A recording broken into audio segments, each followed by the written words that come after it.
America और Iran में एक बार फिर से सीज फायर टूटता नजर आ रहा है। 26 मई के आसपास अमेरिका ने स्टेट ऑफ हॉर्मुज के आसपास कुछ ईरानी ठिकानों पर हमला किया। अमेरिका ने इसे सेल्फ डिफेंस में की गई कार्रवाई बताया। अमेरिका ने कुछ मिसाइल लॉन्चर्स और उसकी कुछ नावों पर हमला किया जो स्टेट ऑफ हॉर्मुज में माइंस बिछाने का काम कर रही थी।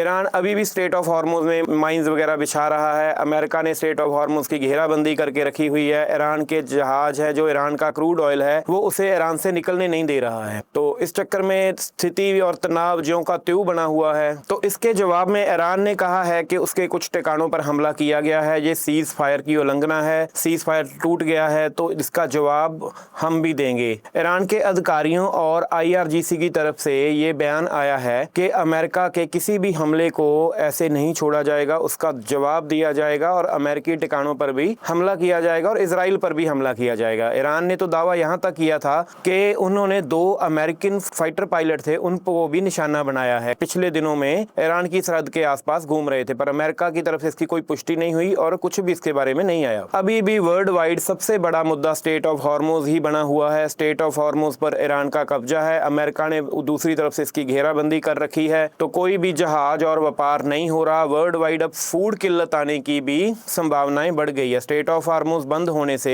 बहुत से देशों में भुखमरी फैलने की आशंका बढ़ गई है, क्योंकि जो इस बार की फसल है उसके लिए जितनी भी रासायनिक खाद थी वो काफी इसी रास्ते से आती है। तो इस बार वर्ल्ड वाइड जो अनाज का उत्पादन है कम रहने के आसार हैं। कुछ देशों में भूखमरी पड़ने के चांस बढ़ गए हैं, क्योंकि सभी चीजों की कीमतें आसमान छूने लगी हैं। पेट्रोल और डीजल काफी बढ़ गए हैं। तो दूसरी तरफ ट्रंप दावा करते रहते हैं कि उन्होंने ईरान को डील के लिए मना लिया है। जो अनरिच यूरेनियम और ईरान का जो अड़िक्का चल रहा था डील के बारे में वो मान गए हैं, जबकि ईरानी अधिकारियों ने कहा है कि इस तरह की कोई बात नहीं हुई है। आज से 2 दिन पहले तो पूरे मीडिया में ये खबर आ गई थी कि ईरान डील साइन करने वाला है और स्टेट ऑफ हॉर्मुज खुलने वाला है। ये सिर्फ अमेरिका ही दावे कर रहा था, जबकि ईरान ने इन दावों को ठुकरा दिया है। ये मामला अनरिच यूरेनियम का नहीं है, बल्कि हाईली अनरिच यूरेनियम यानी कि उच्च स्तर तक शुद्ध किए हुए यूरेनियम का है। जो ईरान के पास यूरेनियम है वो 60% तक समृद्ध यूरेनियम है, जबकि हथियार बनाने के लिए, जो एक्सप्लोजिव के लिए, जो बम बनाने के लिए यूरेनियम चाहिए वो 90% तक समृद्ध चाहिए। तो ईरान उस पर